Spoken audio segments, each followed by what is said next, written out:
A word of warning, this podcast explores graphic and disturbing stories and includes strong language. It therefore may be unsuitable for our young listeners or other folks who may find it disturbing. Hello and welcome to True Crime Daily, the podcast covering high-profile and under-the-radar cases from across the country every week. We are recording this on January 29th, 2020. I'm Anna Garcia, and our guest is clinical and forensic psychologist Dr. Judy Ho. Welcome, Dr. Judy. Thank you so much, Anna. It's such a pleasure to be here. We know that you're a regular on this podcast, and we always appreciate what you bring to the conversation. Just perhaps remind everyone what your expertise is, especially in the area of crime. Absolutely. So I'm a clinical and forensic neuropsychologist, and in my private practice, I oftentimes am called on as an expert witness in both criminal and civil cases. And so as far as my work in the forensic world, it's really all about getting into the minds of these purported criminals and understanding what could have led to that. Are they rehabilitable? Can they become functioning and productive members of society once more, and being able to inform the judge about that? And we always see you, Dr. Judy, on television, and we hear of you on other podcasts, so it's so great to have you in the studio today. Thank you so much. So this week, we have the case of an NYPD officer who has been charged with the murder of his 8-year-old son and a man who used Snapchat to create a child sexual exploitation ring. But first, we've got an update on a case, Dr. Judy, that we focused on in our last episode, and there's been a major development in this case. This is the case of 25-year-old Stephanie Pars. She went missing the night of October 30th, 2019, right before Halloween, and her ex-boyfriend, John Osblagen, killed himself on November 22nd of 2019. Now, he had a history of documented domestic violence, and he was a person of interest in this case. But the feeling was, once he killed himself, did he take with him to the grave the information of where Stephanie could have been? Police finally released information that there was a suicide note. We didn't get this information until her body was found. And in the suicide note, he admitted to some level of involvement. He didn't completely come clean, if you will, and he never disclosed where Stephanie's body was. And there have been hundreds of people searching for her. It was an 88-day search, and Stephanie's body was finally found on January 26, just a few days ago. Now, we focused on this case because of one of our listeners. They wrote to us, and they asked us to look into it, so we did a whole episode on it. And so we got a statement from our viewer/listener, Linda, about this story. And here's what she says. I've never seen a family go through such a horrific thing and have the strength and endurance to keep going weekend after weekend and not give up. Stephanie's angels, too. Those were the people who were part of the search. Some of these people didn't know her and just wanted to help.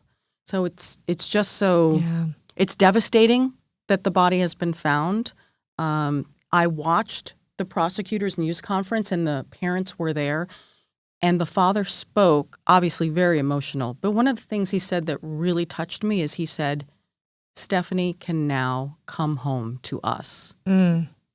And as badly as I feel about how this all turned out, I think it seemed as if they were braced and prepared. But do you think anyone is really braced for the finality of the fact that, yes, indeed, your daughter has been murdered?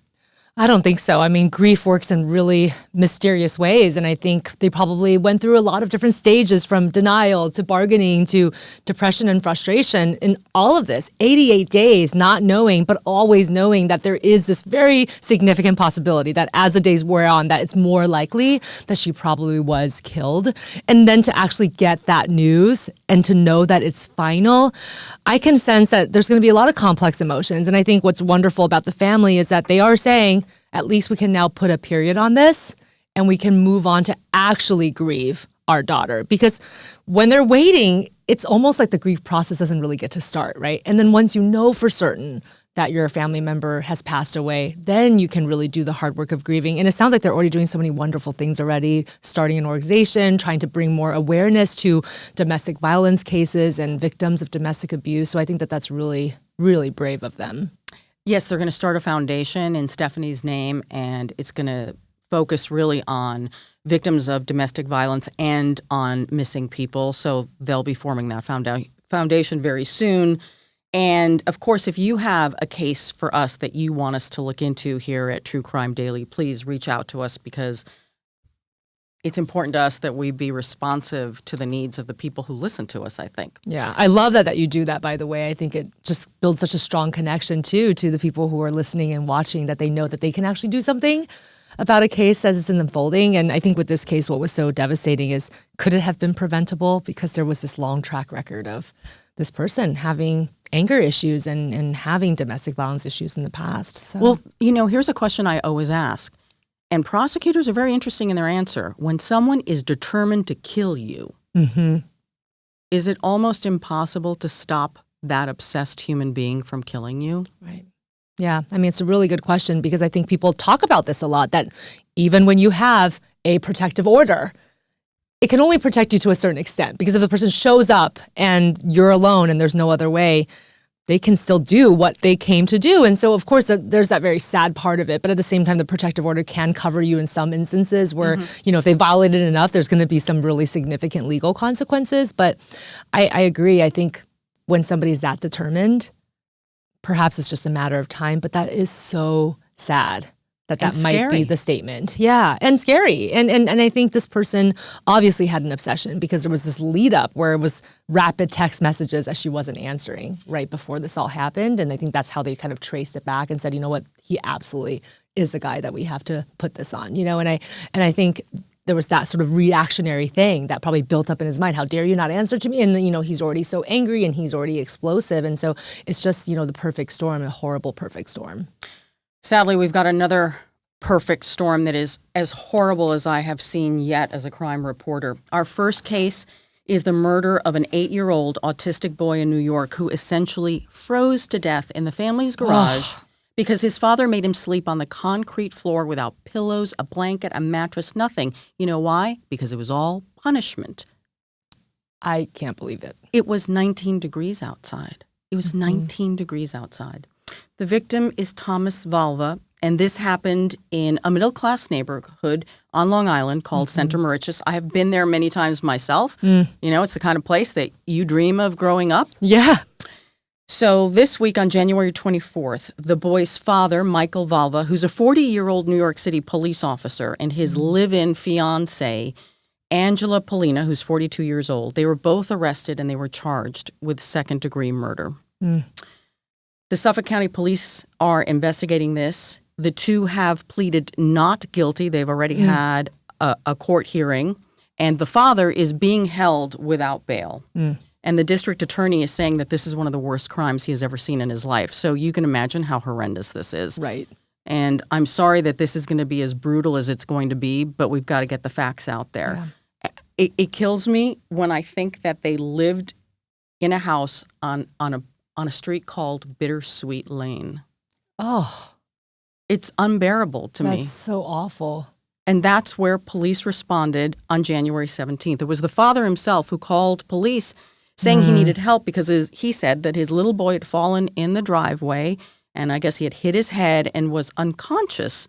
He was supposedly on his way walking to the school bus. So that, of course, is his version of events. Right. Now, when the paramedics arrived, they found the father performing CPR on Thomas, and this was in the basement. It was about 9:40 a.m. The boy was then rushed to the hospital, and he was pronounced dead there. His body temperature was 76 degrees. Oh, my gosh. Yeah, it's frigid. That's it's cold. horrible. It's ice. He was ice. I know, and it's hard to imagine what he must have gone through, because this is a gradual death. This is not, okay, it happened in an instant and you hope that there was no pain. I mean, I just think about how much suffering this child had in the last few moments of his life. I think he had a lot of suffering his entire life based on some of the information that prosecutors have released. The medical examiner has ruled without question this was a homicide, and the major contributing factor to the little boy's death was hypothermia.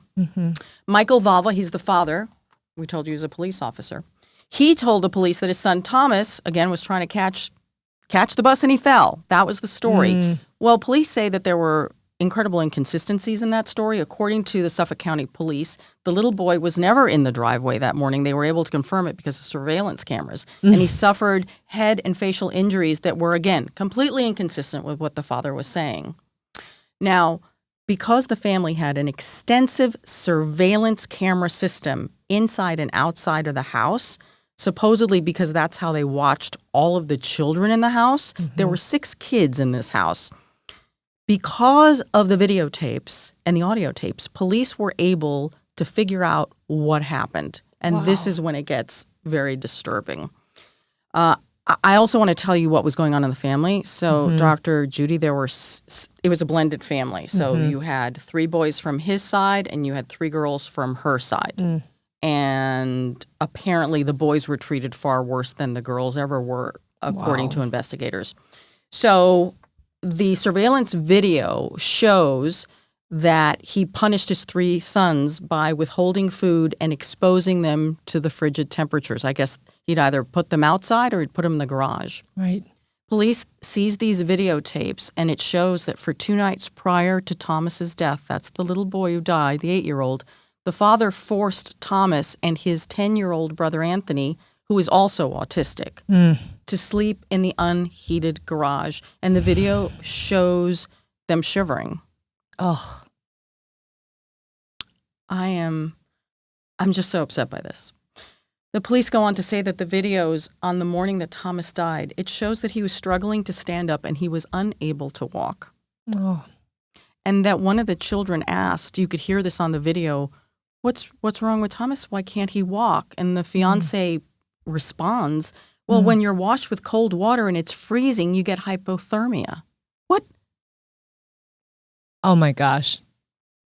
They recognized what they were doing. Oh, And totally. they were explaining it to this other child. Absolutely. That's absurd. I'm so sorry, but that's just that makes my blood boil. It's so disgusting. It gets worse. So according to published reports in Newsday, which is a Long Island newspaper, very well regarded, the father allegedly said this. He said this about his son being cold and unable to stand. This is the father's words. He's cold. Boo effing who. Wow.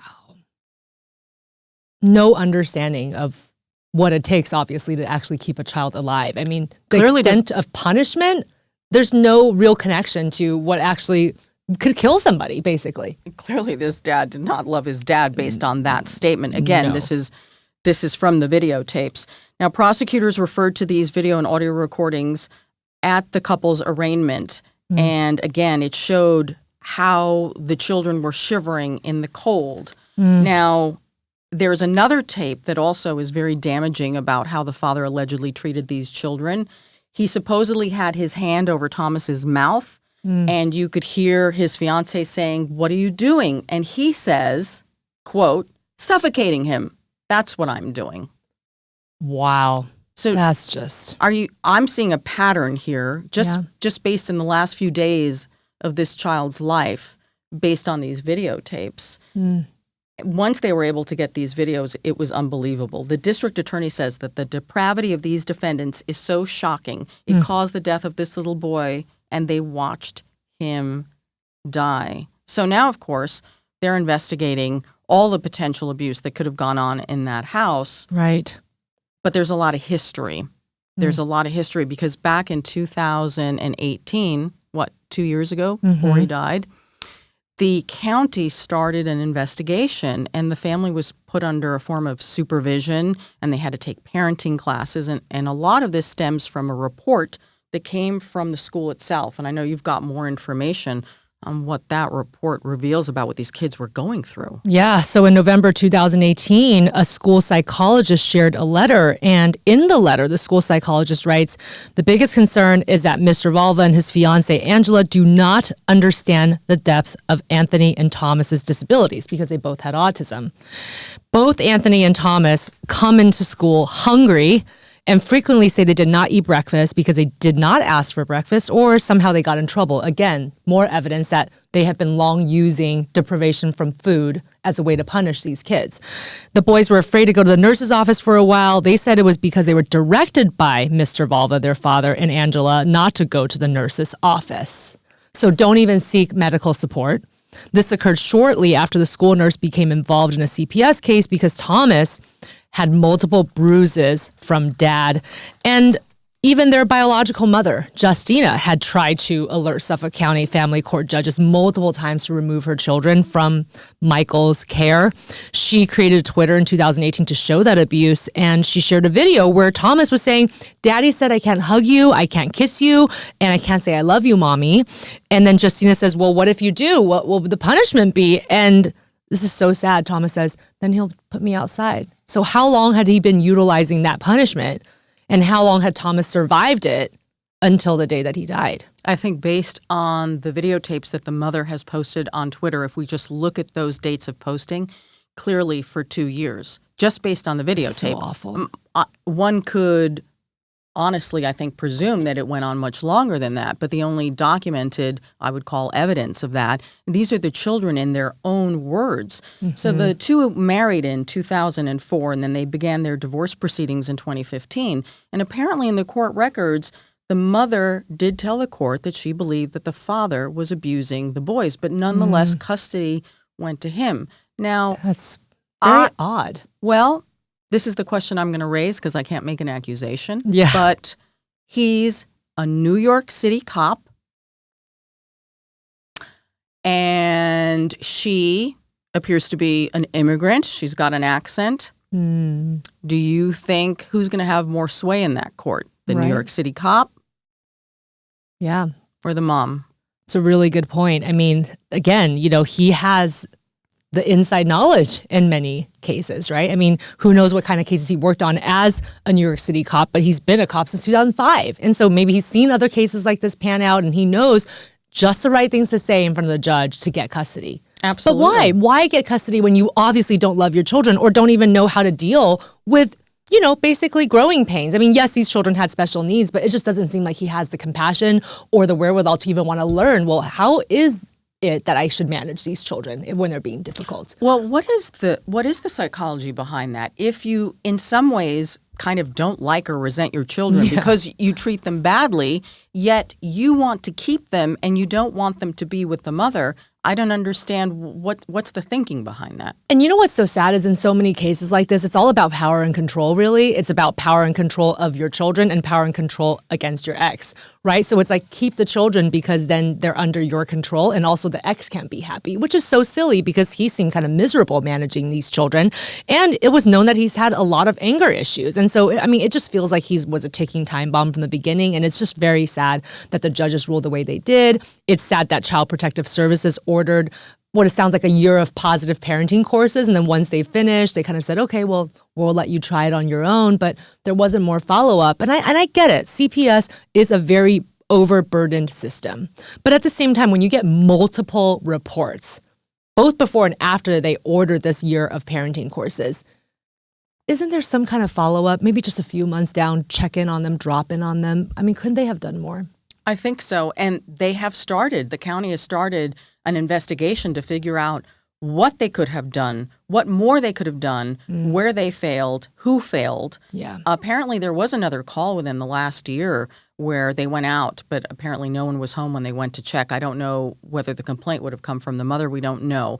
I think it is important, obviously, that you've got to look at the bureaucracy that is in charge of protecting these children. But sadly, trying to give me an answer after this little boy's dead just does not comfort me. It doesn't comfort this family. No. It's not enough. No. It's not enough. But again, I can't believe that given the videos that she posted and how public she was about this, of course these are children talking, but this has always been my belief, especially young children. They generally don't lie.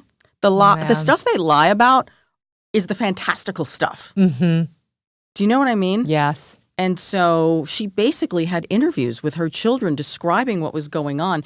And you know how you just mentioned this issue of control? There's a video in which the mother is waiting for the two children, and the father has them each by the hand, and the children are trying to get away from him to run to say hi to mommy, and he's holding onto their hands and not letting them go. Wow. It appears, just to torture them. Yeah, just to spite her, too. Absolutely. And so I watched this video, and I'm like, let go of the child, let him run to his mother. Oh, so that's just one of them. But the thing that's interesting is that the mother tells a tale, again with these videos, of abuse, of fear, and brainwashing that they were experiencing.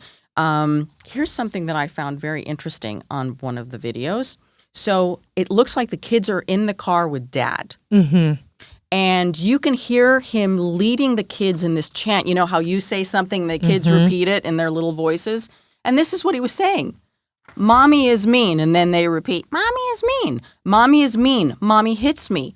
I love Angela, forcing them to say, I love Angela, the fiance. I love daddy. And then this breaks my heart.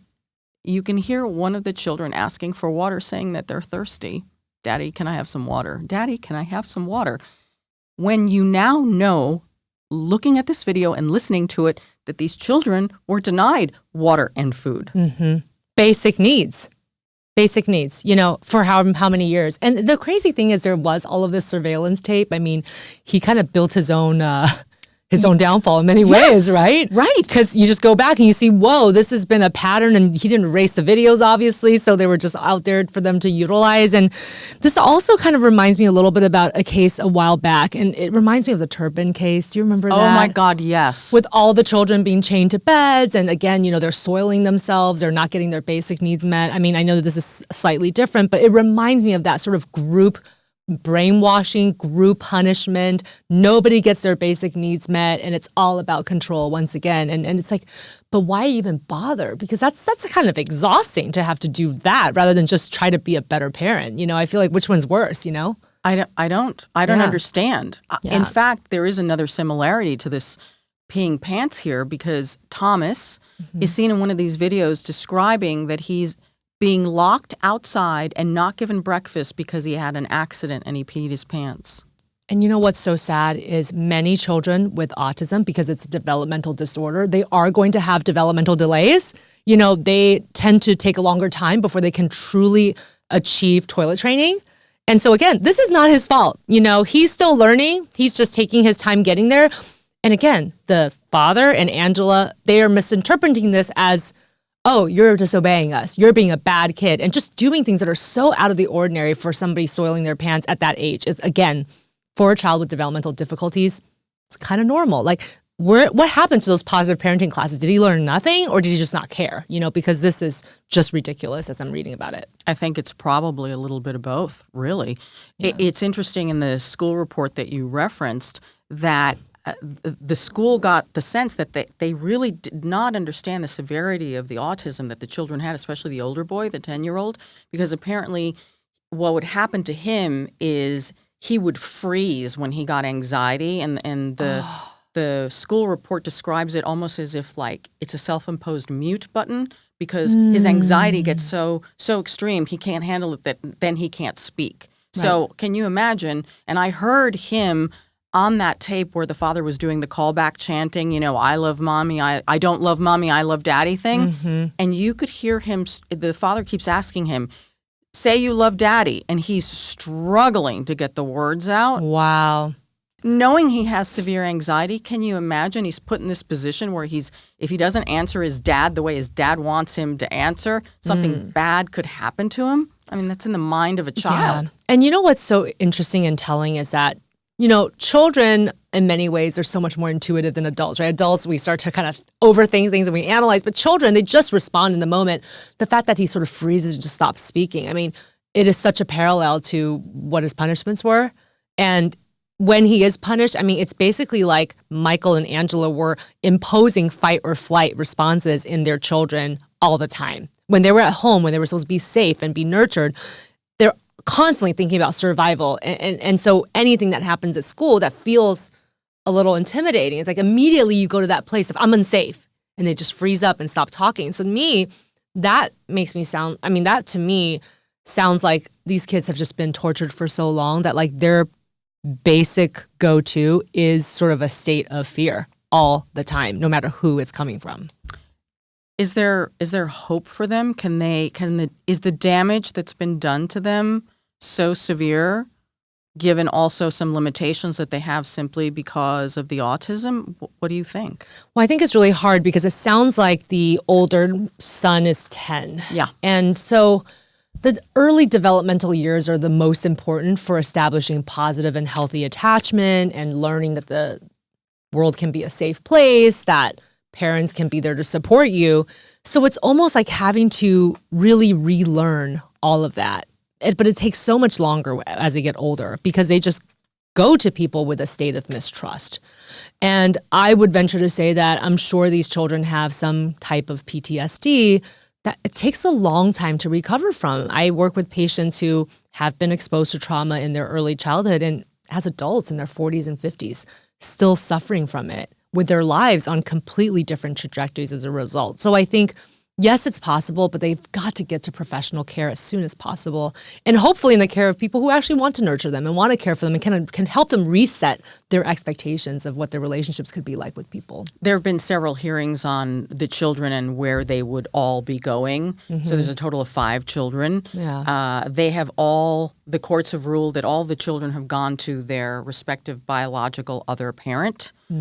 And there is a close court supervision that is going on. Good. And the other thing that the judge also insisted on is because the children have now been separated, he wants to make sure that the children have time to be together.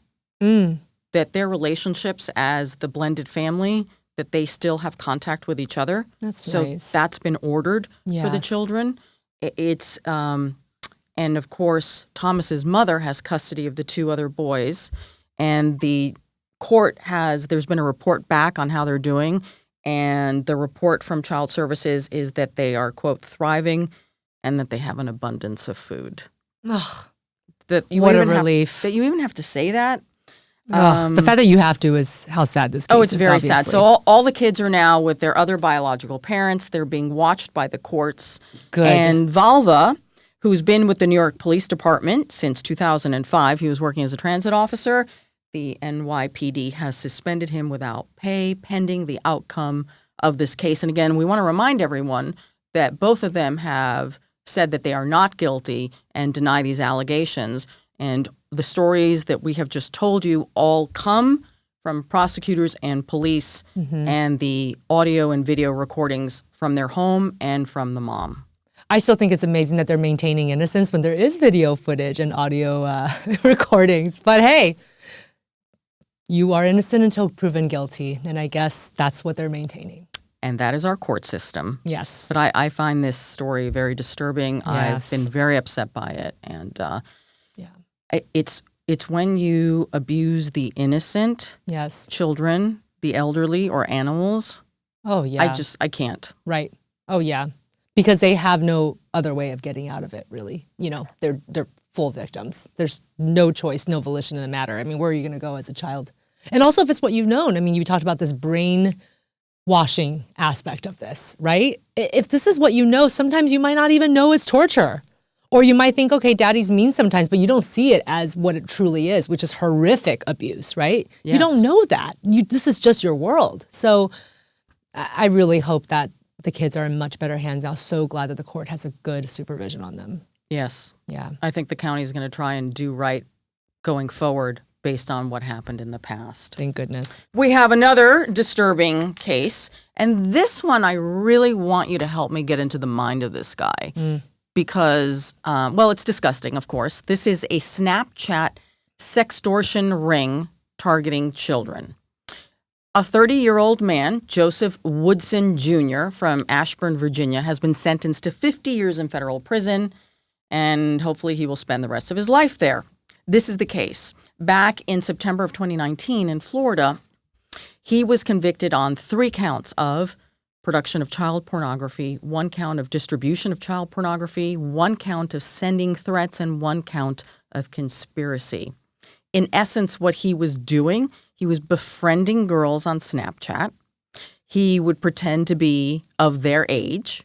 He would convince the girls to give him the password to their Snapchat accounts. Then once he had the account and access to it, he gained control of it, and then he would lock them out.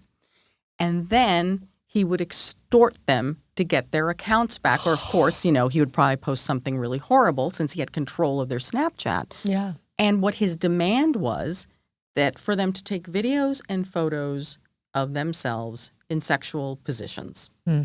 And the girls did it Ugh. in order to get their accounts back. So this went on for some time, and apparently he had a co-conspirator, but he's an unnamed co-conspirator, which I find very interesting. He probably just rolled over and gave information to the authorities. Right. So according to the indictment, Woodson and this unnamed co-conspirator would then store the images on Dropbox, and then they would share it with others who were interested in child pornography. Oh, gosh. He shared screenshots over the internet and on message boards, and the FBI says that they were able to gather this evidence from 2 cell phones belonging to Woodson. And here's the other thing. They also uncovered, when they got hold of the accounts, that he would force the girls to refer to him as sir. Ugh. So what do you make of this? He's 30 years old, so he's kind of young. Mm-hmm. And he's preying on little girls. I mean, essentially what he did was he was producing child pornography by making the children produce the pornography themselves, videotape it, give it to him, and then he would either, there's no allegation that he sold it, but nonetheless he made it available to other people. Right. I mean, there's so many issues inherent in this. It's like, where do you start? I mean, the first piece is the fact that he tricked them into it, using the most vulnerable methods, right? Where you befriend them, you make them trust you, you think you got a good friend that you just made, and then, whatever he does gets access to their account, and all of a sudden the tables turn, and it's like, unfortunately for many of our teenagers, their social media account is everything. Right. And also there is compromising things sometimes in your social media accounts. Like, I'm going to post even more compromising things. So then again, these girls, many of them 12 to 15 years old, their decision-making isn't really all the way there yet. We know that executive function doesn't really fully develop until someone's in their 20s. And so again, as a teenager, all you can see is what's in front of you. Oh my gosh, I don't want to be made fun of at school. I don't want people to harass me or bully me. So I better do what this guy says. And again, once it's revealed that this is an adult, that's the other thing about these teenagers. Again, as kids and teenagers, when adults say something, we kind of do it. It's just like, oh, that's what you're supposed to do as a kid. You haven't really learned to rebel and question so much, especially when they have so much power at that moment. And I find it interesting that people are making a statement about the fact that he supposedly has high-functioning autism. Now, I don't know who gave him that diagnosis, if it's even true, but not all high-functioning autism individuals are pedophiles. And also, he seems like his social skills were pretty intact there because he was able to dupe all these people. So his social skills were not terrible. You know what I mean? Yeah. This is not an impairment for him. No, that was the defense that his attorney put out there saying, you got to give him a pass here because he's... Come on. And then I think that just completely does a disservice, right, to people who actually have autism. And now there's this weird association like, oh, autistic people, they're so weird that one day they might become pedophile. No, there's no research evidence of that. And I do not like this defense. I think it's so sad. Well, obviously the judge didn't buy it because he was That's convicted. Good. No one bought it. Yeah. So I'm curious here.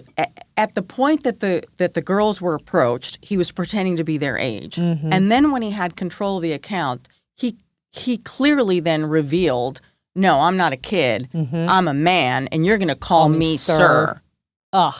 So what do you think was going on? Like, what's he doing there? Yeah. So whether somebody's a pedophile or they just seem to be associating more with age inappropriate people, especially those that are much younger than them, like this guy did, oftentimes it's because you're actually quite insecure on the inside and you need to feel like you can be respected. So then you go after a population where your authority can't really easily be questioned. So sometimes we see that with people who are actually just so insecure about themselves. They're the ones who are more likely to associate with people 10 or 20 years younger than them, and in that way kind of get an unquestioned obedience, right? And I think that there was something to that. Perhaps his social life was kind of bleak and there wasn't a lot else going on. But I also think that somebody who would do this, they're also truly a pedophile. It's not just, oh, I have some insecurity issues and I can't get people my age to respect me, so I got to get these younger people to do it instead.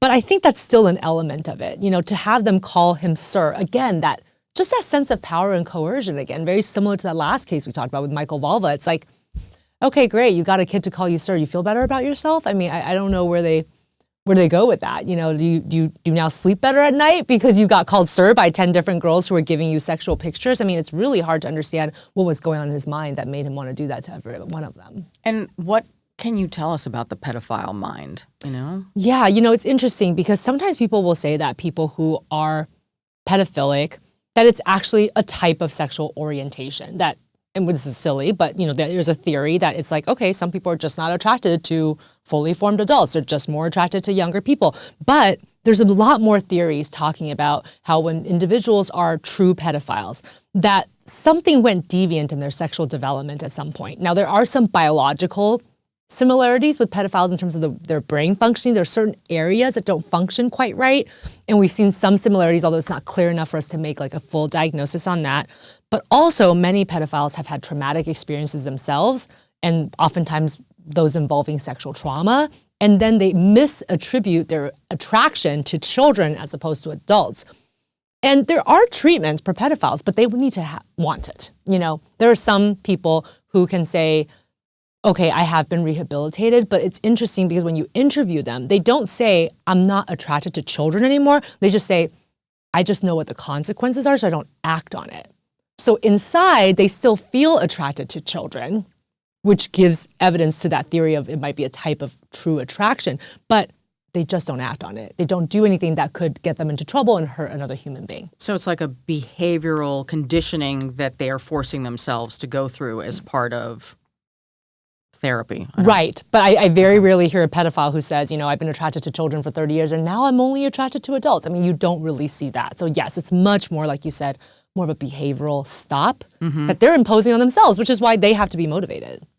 So what's interesting about this case is that it came from a tip, and of all places, it came from the Center for Missing and Exploited Children. And the cops in Virginia followed up on it. Thank goodness they did. And then the FBI was involved in this because it was a multi-state operation. It didn't just happen where he was in Virginia. Right. And by the way, his job at the time was he was working as an assistant manager at a burger restaurant. And the FBI, who was in charge of this case, said that Joseph Woodson Jr. was a menace who preyed on the most vulnerable among us, the children. Just a horrendous case. And I'm so glad that the U.S. attorney is making an example out of him. Sort of like other child predators, beware. You can be in prison for the rest of your life if you choose to do something like this. And I can only imagine what prison is going to be like for him. Oh, right. But there's no sympathy here. Absolutely not. All right, let's go to our comments area. So Daquan Norris was running from police when he attempted to pull a handgun from the waistband of his pants. This is what police say. And as he tugged at the handgun, it went off and it ended up striking Norris in the right leg. So this is what our viewers, listeners' comments are. So Galena L says, my question is, what proof is there that the gun was his? It was found on the road and not on his person. So unless there is video footage of him throwing it out, I move his gun charge and all its pertinence be dropped. It's a budding attorney, maybe. I think so. A law student there. That's right. Carol S. says he's lucky it pointed down to his foot and not to his junk. LOL. I'm with Carol. I think so, too. And then Hulk T. writes, next time, go to safety gun classes, LOL. Oh, my gosh. You know what, though? I have heard this, that, sometimes people get guns to protect themselves. And, of course, the statistics say that, if you're not properly trained, you are actually more likely to hurt yourself with that gun than somebody else that you're trying to protect yourself against. So yeah, I agree. I think Hulk is right. He needs to go get some gun training classes after his leg heals. Yeah, back to school for him. Yes. We have the case of a Florida man who became famous in the Orlando area last year for fighting a man who was attacking a woman on the street. Now, the guy who intervened was wearing an Easter bunny costume. Okay, so the same guy was arrested last week for allegedly fleeing the scene of a wreck and once again in a costume. Oh. So this is a guy who's got a costume thing, I guess. Yes, a costume fetish, I guess. Could be. Yeah. Once saving people and once, leaving the scene of an accident. Wow. So the comments here are Jose S. says, that's a bad bunny. Okay. Nicole D, why not? It's Florida, LOL. Oh my God. And then Kyle V says, I am just tired of these comic book movies about ridiculous characters in costumes. So Okay. I guess he's thinking that this guy Yep. could be a budding movie character. I don't know. That is really funny. That's a random connection though. Like, you know what? By the way, I also hate movies with superhero ridiculous costumes. But you know what? I think it's funny because in some ways it's almost like they're trying to obscure their identity in both cases, but with such a silly way that it's just hard to take it seriously, even if obviously there's a real crime involved here. But you know what? I really like bunnies. This really makes me feel differently about bunnies at the moment. Aw, I used to okay. have a bunny. Really? Yeah, his name was Hamilton III. It was a very prestigious bunny. Oh my It's goodness. really cute. It was a mini Rex with like little brown spots, and he was just so sweet. So he's ruined bunnies for me for like the next 30 minutes. I'm sorry. How cute is that? Well, that's it for our show this week. Thank you, Dr. Judy Ho. Where can people connect with you, find you, see your work? So they can find me on Instagram and also on Twitter at Dr. Judy Ho, and also my website at drjudyho.com. Excellent. And that's Ho, H-O. Yes. All right. And as always, you can find our content on Spotify, iTunes, Stitcher, and Google Play, also on YouTube. And you can get updates and subscribe to our newsletter at truecrimedaily.com. Until next week, this is True Crime Daily, the podcast, reminding you, don't do crime.